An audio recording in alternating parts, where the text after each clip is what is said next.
ఒకరికొకరు.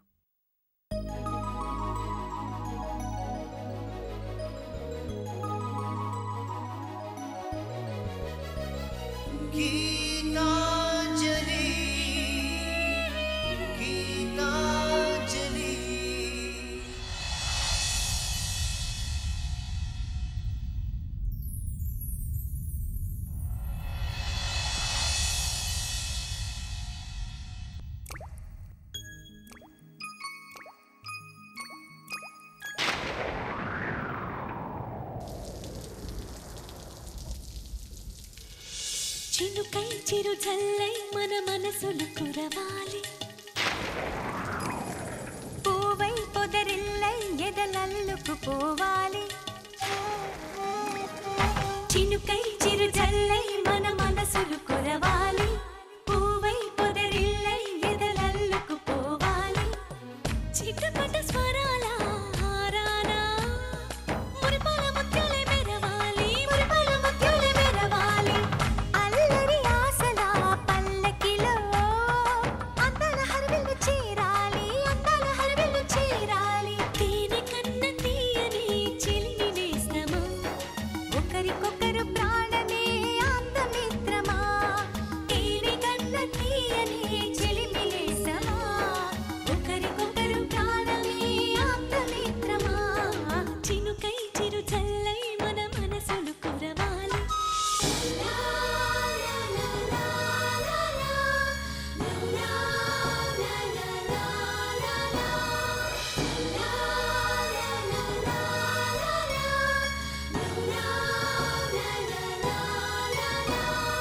గుండె గూడులో బాధైతే చిరునవ్వు గువ్వ నా తోడంట,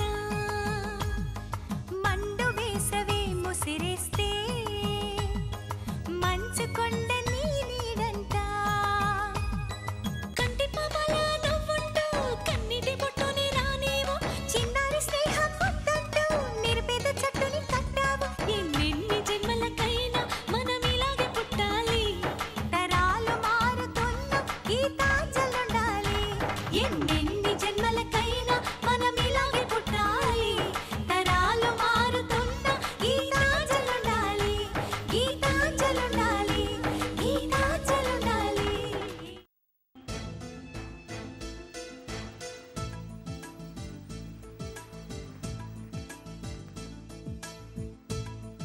రా వెళదాం. నేను వస్తున్నట్టు మీకెలా తెలుసు? రామయ్య ఫోన్ చేశాడా? అంతా కారులో మాట్లాడుకుందాం. రా వెళ్దాం.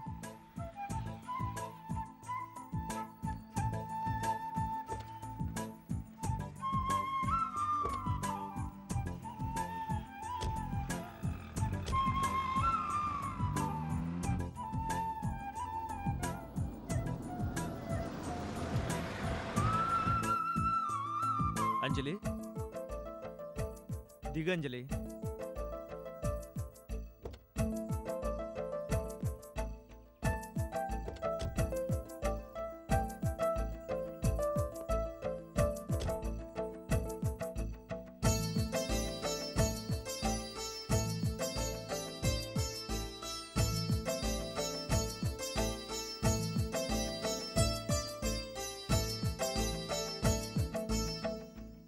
ఇక్కడికి తీసుకొచ్చారెందుకు? ప్రశాంతంగా మాట్లాడుకోవటానికి. ప్రశాంతంగా మాట్లాడుకోవడానికా, రహస్యంగా మాట్లాడుకోవడానికా? కొత్తగా అపార్థం చేసుకుంటున్నావేంటి? అపార్థం చేసుకోవడం లేదు, నిజమే చెప్పాను. మీకన్నీ రహస్యాలేగా.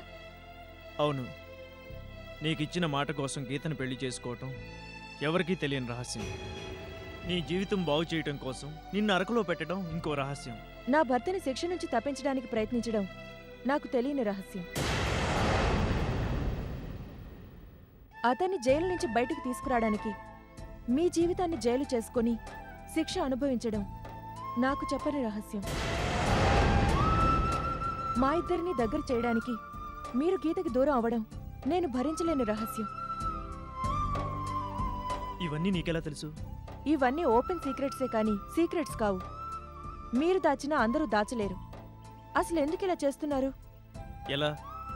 నా భర్తని బయటకు తీసుకురావడానికి ప్రయత్నించొద్దని చెప్పాను కదా, నాకు చెప్పకుండా ఎందుకు చేస్తున్నారు?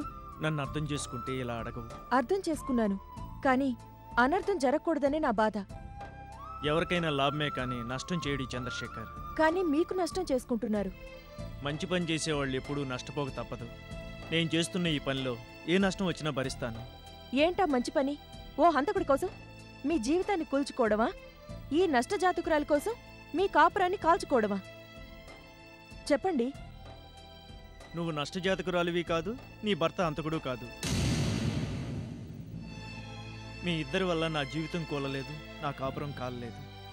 అంజలి, జీవితాలు శాశ్వతం, సమస్యల శాశ్వతం. సమస్యలకు భయపడితే జీవితాలు చేజారిపోతాయి. నా భయము అదేనండి. నా వల్ల మీ జీవితం చేజారిపోకూడదు. అలా ఎప్పటికీ జరగదు. ఎందుకు జరగదు? నా కారణంగా మీరు సమస్యల్లో ఇరుక్కున్నారు. ఆ సమస్యల వల్ల గీత మీకు దూరంగా ఉంటోంది. ఆ దూరం శాశ్వతం కాదు. మేము త్వరలోనే దగ్గరవుతాం. గీత గురించి మీకు సగమే తెలుసు, నాకు పూర్తిగా తెలుసు. అది ఎవరి దగ్గర నుంచైనా సగం దూరం వెళ్తే తిరిగొస్తుంది. పూర్తిగా దూరం అయితే తెగతెంపులు చేసుకుంటుంది. నన్ను పూర్తిగా దూరం చేసుకుంది. నా వల్ల మిమ్మల్ని కూడా పూర్తిగా దూరం చేసుకుంటే నేను భరించలేను. అలా ఎప్పటికీ జరగదు. అనవసరంగా భయపడకు. నా భయం మీకు తెలీదు. గీత నన్ను వెలివేసింది. వెలివేసిన వాళ్ళకి సహాయపడ్డ వాళ్ళని కూడా వెలేస్తుంది. మీరు నాకు సహాయం చేస్తున్నారని తెలిస్తే మిమ్మల్ని జీవితంలోంచే వెలేస్తుంది. అందుకే నా విషయంలో జోక్యం చేసుకోవద్దని చెప్పాను. నువ్వు వద్దన్నా అది నా బాధ్యత అనుకున్నాను. అది బాధ్యత కాదు, బరువు. కొండంత బరువు. దాన్ని మీరు మోయలేరు. తొందరలోనే ఆ బరువు దిగిపోతుంది. సూర్య నిర్దోషాన్ని తేలే రోజు దగ్గరలోనే ఉంది. ఆయన నిర్దోషం తేలుస్తున్నారా? నిజంగా ఆయన నిర్దోష? నిజంగానే నిర్దోషి. అతను మంచివాడు గనకే మానవత్వంతో ప్రయత్నిస్తున్నా. నువ్వు ఒకప్పుడు ఓ మాట అన్నావు, గుర్తుందా? అతను అంతకుడు కనుకే అతని విషయం వదిలేశా, మంచివాడై బయటకు వస్తే కాపురం చేస్తాను అన్నావు. ఆ మాట మీదే ప్రయత్నించా. అతను మంచివాడని తేలింది. ఇక విడుదలవడమే మిగిలింది. నిజమే, మీరు చేసిన ప్రయత్నం బాగానే ఉంది. కానీ నా భర్త మంచివాడని నిరూపించడానికి మీరు చెడ్డవారుగా ముద్రపడుతున్నారు. అది ముద్రే కానీ నిజం కాదుగా. సూర్య విడుదలైతే ఆ ముద్ర పోతుంది. కానీ ఓసారి గోడకి మేకు కొట్టాక మేకు తీసేసిన కన్నం మిగిలిపోతుంది. ఇది గోడ మీద పడ్డ మచ్చే కానీ గోడకు పడ్డ కన్నం కాదు. నువ్వు అలా భయపడకు. అసలు నువ్వు అరకు నుంచి ఎందుకు వచ్చావో చెప్పు. నేనొచ్చింది ఈ విషయం గురించే. నా వల్ల మీకు గీతకి మనస్పర్ధలు రావడం భరించలేక మీతో మాట్లాడడానికి వచ్చాను. అయితే ఇక ఈ విషయం ఇక్కడితో వదిలే. అలాగే మా లైఫ్ ఏమవుతుందో అన్న భయం కూడా వదిలే. నిశ్చింతగా ఉండు. ఎలాగూ వచ్చావు కనుక ఓసారి జైలుకెళ్ళి నీ భర్తను చూడు. అలాగే. మీరిదంతా చెప్పాక ఆయన చూడాలని నాకు అనిపిస్తోంది. కానీ నేనిక్కడ ఎక్కువ రోజులుంటే ప్రమాదం. మా బావ కంట్లో పడితే పడవు. పడకుండా నిన్ను కంటికి రెప్పలా చూసుకునేవాళ్ళున్నారు. ఎవరు? మీ అత్తగారు, ఆడపడుచు. వాళ్ళెక్కడున్నారు? నాతో వస్తే చూపిస్తాను. వెళదామా? అలాగే. కానీ మీరు నాకో మాట ఇవ్వాలి. ఏంటి? గీతకెప్పుడు దూరం అవ్వకండి. గీత దూరం అయినా మీరు దగ్గరవ్వండి. అలాగే. ప్రామిస్. నువ్వు కూడా నాకు ప్రామిస్ చేయాలి. ఏంటి? సహాయపడ్డ వాళ్ళని సహాయం పొందిన వాళ్ళు అర్థం చేసుకుంటే సమస్యలు నీటి అలల్లా సింపుల్గా అనిపిస్తాయి. అపార్థం చేసుకుంటే సుడిగుండాల్లా కనిపిస్తాయి. కనుక అర్థమైందండి. సారీ, మిమ్మల్ని అపార్థం చేసుకోను. ఇది నా ప్రామిస్. ఇప్పుడు కూడా అపార్థం చేసుకోలేదు. నా వల్ల మీరు గీత దూరం అయ్యారనే బాధతో అలా మాట్లాడానే కానీ మిమ్మల్ని ఎలా అపార్థం చేసుకుంటాను? మీ రుణం నేను మర్చిపోలేనిది. నా మరణం వరకు గుర్తుంటుంది. చాచా, డోంట్ ఫీల్ లైక్ దట్. వెళదామా? ఉమ్.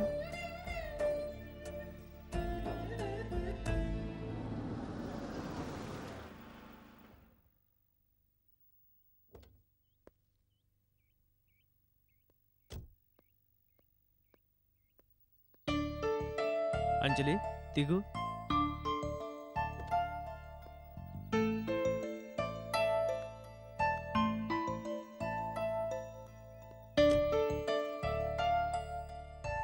ఇదే మీ అత్తారిల్లు. పద.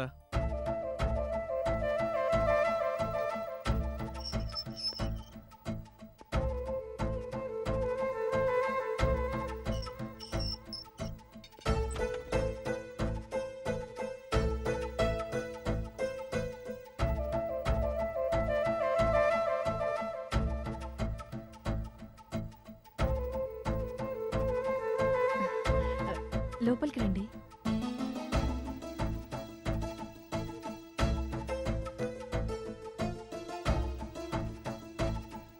కుడికాలు లోపల పెట్టు.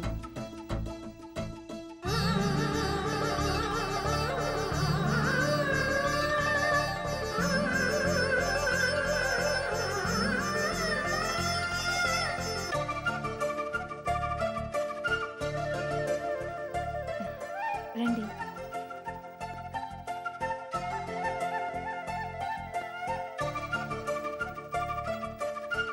ఎవరు? మీరా బాబు? ఎవరి అమ్మాయి? ఎవరో చెప్పుకోండి. ఉన్నపళంగా తీసుకొచ్చి ఎవరో చెప్పమంటే ఎలా బాబు? ఈ పజిల్ నేను ఫిలప్ చేస్తానమ్మా. నీకెలా తెలిసే? ఇందాక చంద్రం గారు చిన్న క్లూ ఇచ్చారు, దాన్ని బట్టి చెప్తాను. చెప్పుకో చూద్దాం. ఆ, మా అంజలి వదిన, రైట్? నిజమా అమ్మా?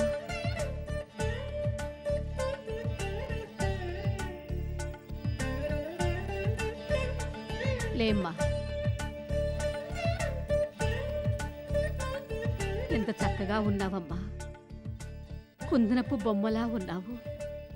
అమ్మా, వదిన్ని కుందనప్పు బొమ్మ, కొండపల్లి బొమ్మ అని బొమ్మని చేయకు. అలా అంటే బొమ్మలా ఉందని కాదే అర్థం, అంత అందంగా ఉందని. మనిషి అందానిదే ఉందండి. జీవితం అందంగా ఉండాలి కదా. అంజలి, ఎందుకు అలా డిసప్పాయింట్ అవుతావు? సూర్య విడుదలైతే నీ జీవితం కూడా బాగుంటుంది. మంచి మాట అన్నావు బాబు. ఈ అందం వల్ల నా కొడుకు జీవితం కూడా కళకళలాడుతుంది. మీ కొడుకు జీవితమే కాదండి, మీ కూతురు జీవితం కూడా బాగుపడాలి. సూర్య జైలు నుంచి విడుదలైతే అందరి జీవితాలు చక్కబడతాయి. ఎప్పుడు విడుదలవుతాడో తెలిసిందా బాబు? ఇంకా కోర్టులో వాదనలు జరుగుతున్నాయి కదండి, త్వరలో విడుదలవ్వచ్చు. నా కొడుకు పుట్టినప్పుడు రోజులు గుర్తుకొస్తున్నాయి బాబు. నెలలు నింటాక వాడెప్పుడు పుడతాడని రోజు ఎదురు చూసేదాన్ని. ఇప్పుడు మళ్ళీ కంటున్నట్టే ఉంది. వాడెప్పుడు బయటకు వస్తాడని రోజు ఎదురు చూస్తూనే ఉన్నాను బాబు. చాలా గొప్ప మాట అన్నారండి. మీ అబ్బాయి విడుదలైతే మరో జన్మ ఎత్తినట్లే. అవును బాబు. ఇంకో మాట కూడా చెప్పాలి. బిడ్డని కంటానికి కూడా దేవుడి దయ ఉంటేనే కనగలవు. ఆ దయ కలిగిన దేవుడివి నువ్వే బాబు. అంత మాట అనకండి. నేను మీకన్నా చిన్నవాణ్ణి, నన్ను పెద్దవాణ్ణి చేయకండి. పెద్దరికానికి వయసు కానీ పెద్ద మనసుకి వయసుతో సంబంధం లేదు బాబు. నువ్వు వయసులో చిన్నవాడివైనా మనసులో పెద్దవాడి బాబు. ఏంటి అలా చూస్తున్నారు? మీ పెద్ద మనసుని గీత కూడా అర్థం చేసుకుంటే ఎంతో బాగుంటుంది. మా ఆయన రిలీజ్ అయితే మీ జీవితం కూడా కళకళలాడుతుంది. థ్యాంక్స్. నా కోరిక కూడా అదే. కొన్నాళ్ళు మీ కోళ్ళ మీ దగ్గరే ఉంటుంది. కొన్నాళ్ళేంటి బాబు, కోడలు ఉండాల్సింది అత్తవారింట్లోనేగా, శాశ్వతంగా మా దగ్గరే ఉంటుంది. నేను పర్మనెంట్గా ఇక్కడే ఉంటే అరకులో ఎస్టేట్ ఎవరు చూస్తారు? చూద్దాం అంజలి, ఇక్కడ పనులు అయ్యేదాకా ఉండు. ఆ తర్వాత ఎక్కడుండాలో ఆలోచిద్దాం, సరేనా? సరేనండి. నేను ఇక వెళ్తానండి, జాగ్రత్తగా ఉండండి. అలాగే బాబు. అంజలి, ముఖ్యంగా నువ్వు ఎట్టి పరిస్థితుల్లోనూ మీ బావకంట్లో పడకూడదు. అలాంటిదేం జరగదు. మా అత్తయ్య ఆడపడుచు నన్ను కంటికి రెప్పలా చూసుకుంటారుగా. కరెక్ట్. వస్తానండి. ఉమ్. తులసి, వదిని లోపలికి తీసుకెళ్ళమ్మా. అలాగే అమ్మా. రావదినా.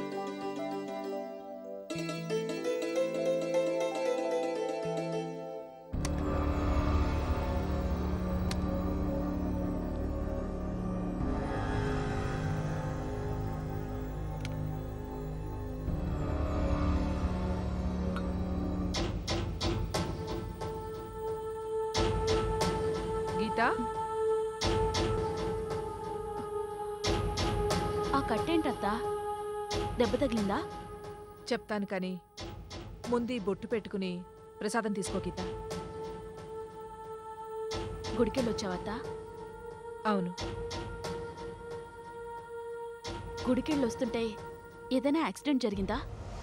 కాదు, గుళ్ళో ధ్వజస్తంభానికి 1000 సార్లు తల తగిలిస్తూ ప్రార్థించాను. చివరికి తల చిట్లి రక్తం వచ్చింది. ఇదేం ప్రార్థనత్తా? నువ్వింకా చిన్నపిల్లవమ్మా.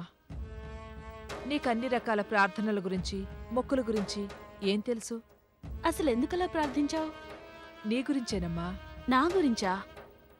అవును గీత, నీ భర్త మీద కోపంతో నువ్వు అబార్షన్ చేయించుకున్నావు. కానీ మీ అత్తగారు ఇక్కడికొచ్చి ఎంత గొడవ చేసిందనుకున్నావు?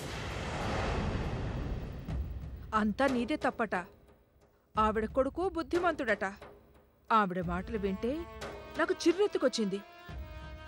మీ అబ్బాయిలో దోషం పెట్టుకుని మా గీత ద్రోహం చేసినట్టు మాట్లాడతారేమిటి అని అడిగేయాలనిపించింది.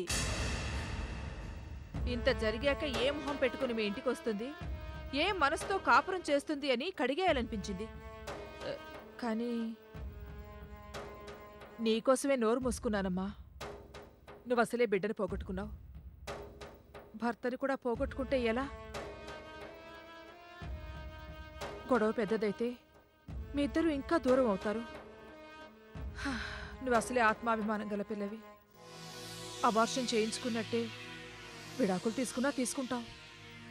అలా జరగకూడదు గీత. నువ్వు నీ భర్త సుఖంగా ఉండాలి. అలా ఉండాలని నేను దేవుణ్ణి ఇలా ప్రార్థించాను. మీరు విడాకులు తీసుకుని విడిపోకూడదు గీత. ఎన్ని గొడవలైనా విడాకుల వరకు వెళ్లకు. అసలు మా అత్తగారు ఎప్పుడొచ్చి గొడవ చేశారు? నువ్వు హాస్పిటల్లో ఉండగా నేను ముందే చెప్పానుగా, నువ్వు ఆ పని చేస్తే చాలా గొడవలవుతాయని. నేను కూడా ముందే చెప్పాను కదత్తా. ఇంత క్రితం నా మంచితనమే చూశారు, ఇక ముందు నా చెడ్డతనం కూడా చూస్తారు అని. ఎవరిని ఎదిరించడానికైనా నేను రెడీ. ఎవరు అడ్డం వచ్చినా నేను అనుకున్నది సాధిస్తాను.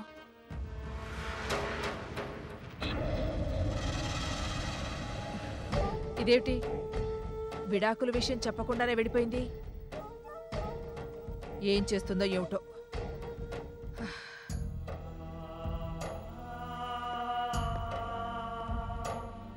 అమ్మా,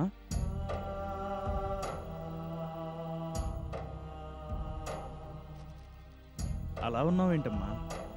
ఏమైంది చెప్పమ్మా. నాన్నగారికి ఏం అవ్వలేదుగా? ఆయన బాగానే ఉన్నారా?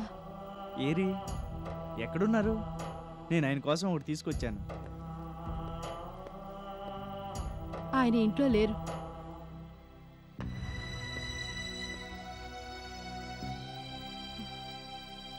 ఆశ్రమానికి వెళ్ళారు. ఆశ్రమానికా? అవును, కొంతకాలం అక్కడ ఉండి వస్తానన్నారు. మంచి పని చేశారు. అలాగైనా ఆయనకు కాస్త రిలీఫ్గా ఉంటుంది. ఈ గొడవలు తగ్గి గీత తిరిగి వచ్చాక తీసుకొద్దాం. హ్మ్. ఏంటమ్మా అలా విరక్తిగా నవ్వుతున్నావు? నాన్నగారు ఆశ్రమానికి వెళ్తే నువ్వెందుకు అలా ఉన్నావు? చెప్పమ్మా. నువ్వు నిన్న రాత్రంతా ఇంటికి రాలేదేంట్రా? ఓ ఇంపార్టెంట్ పని వల్ల రాలేకపోయాను. అది సరేనమ్మా. నేను అడిగేదేంటి, నువ్వు చెప్పేదేంటి? ఎందుకు అలా ఉన్నావు?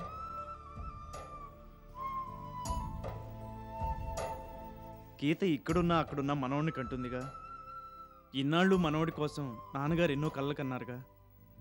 పుట్టబోయే బాబు ఆడుకోవటానికి బొమ్మలు కొని తీసుకొచ్చానమ్మా. ఇగో తీసుకో, చూడమ్మా.